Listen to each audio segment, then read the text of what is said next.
pasal marah ni daripada hadis yang kita baca ni, tuan-tuan dan puan sekalian, pesanan Nabi SAW perihal marah.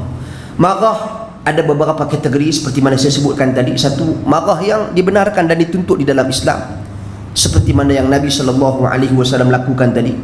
Bahkan dalam Al-Quran Allah Subhanahu Wa Taala gunakan banyak perkataan dan menceritakan banyak peristiwa tentang kemarahan. Satu contohnya peristiwa Musa alaihi salam. Walamma raja'a Musa ila qaumihi ghadbana asifa. Bila Musa ditinggalkan kaum dia bersama-sama dengan Harun alaihi salam. Sementara dia nak pergi ke menerima wahyu daripada Allah Subhanahu Wa Taala. Tapi bila dia balik pulang, apa yang dia lihat? Daripada cipta ataupun daripada buat seekor patung lembu, yang mana patung lembu itu lahu khuar, boleh mengeluarkan suara. Bukan dia bercakap lah, dia keluar angin, tiupan angin. Dia pandai buat, dia punya arkitek engineer, dia buat patung tu sehingga mereka beriman dan mempercayai patung tu. Maka Musa bila dia balik turun daripada menerima wahyu daripada Allah Subhanahu Wa Taala, ghadbana asifa, dia marah dan sangat kecewa. Marah ni boleh, tak ada masalah.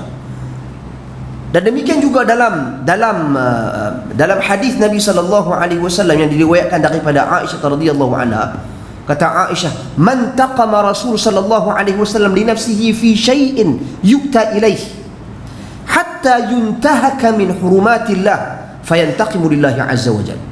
Maksudnya, tidaklah Nabi SAW marah dalam perkara-perkara yang berkaitan dengan urusan pribadi dia, yang menyentuh urusan pribadi dia. Maknanya Nabi, hal-hal kepentingan diri Nabi ni Nabi tak marah. Tetapi apabila yuntahaka min hurumatillah, sesuatu yang mencalarkan perkara-perkara yang dilarang Allah Subhanahu Wa Taala, maknanya berlaku pelanggaran dalam hukum, memperlecehkan hukum Allah, memperlecehkan tuntutan perintah Allah Subhanahu Wa Taala, ketika itu fayantaqimu lillah, Nabi akan marah kerana Allah Subhanahu Wa Taala.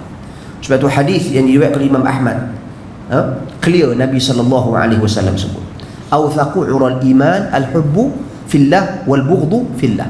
Sekuat-kuat tali kekangan iman adalah cintai sesuatu kerana Allah dan benci, marah kepada sesuatu kerana Allah Subhanahu Wa Taala. Setelah itu kita faham marah. Tu marah yang memang dituntut di dalam Islam, dibolehkan. Contoh, kita marah dengan realiti dan situasi fitnah yang tersebar luas.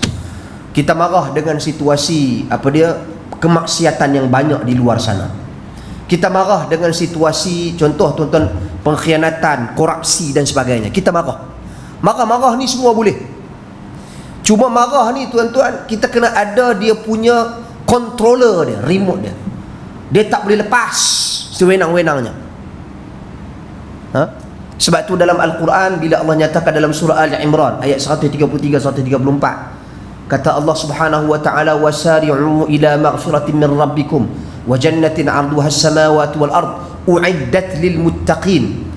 Berlumba-lumbalah kamu kepada pengampunan Tuhanmu, yang mana pengampunan Tuhanmu ni ganjaran dia, pembalasan dia, jannat, syurga, arduhas samawati wal ard, yang seluasnya seluas langit dan bumi, yang dijanjikan kepada orang yang bertakwa. Kemudian ayat 134 Allah berikan definisi orang yang bertakwa.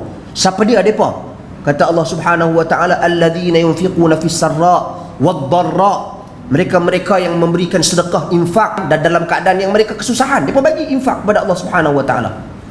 Kesusahan dan juga kesenangan mereka bagi. Mereka senang pun mereka bagi, mereka susah pun mereka bagi. Wal kadhimin al ghaidh, al kadhimin al ghaidh, dan orang-orang yang mana kadhim. Kadhim ni maksud dia al-imsak, dia tahan. Tahan apa? Al ghaidh. Al ghaidh tu apa? Al ghaidh tu marah, tahan marah. Wal afina an nas, dan orang-orang yang memaafkan orang lain.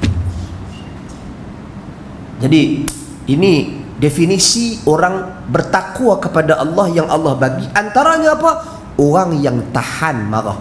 Bukan tak boleh marah, boleh marah pada hal yang tercela, tetapi dia kawal kemarahan dia supaya tasarrufat dia, tindakan dia itu terkawal dan masih lagi dalam suasana yang rasional. Contoh marah maksiat, orang duk sebar kemarin betul ke tak, tuan-tuan dan puan sekalian, wallahu alam, katakanlah peristiwa tersebut terjadi, dia pun duk sebar gambar, kita tak tahu lah betul ke tak gambar tu. Tak betul lah, tapi saya bagi contoh sekiranya betul. Dia berkata seorang lelaki yang dia pergi tetak, lelaki tu duk berkaraoke dengan bini dia.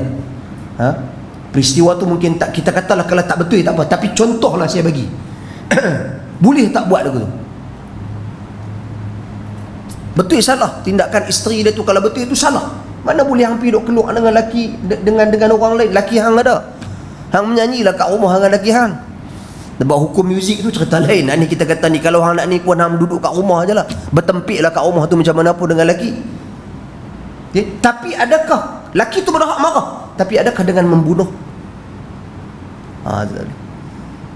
Tu faham tak? Mana kemarahan yang tidak dikawal.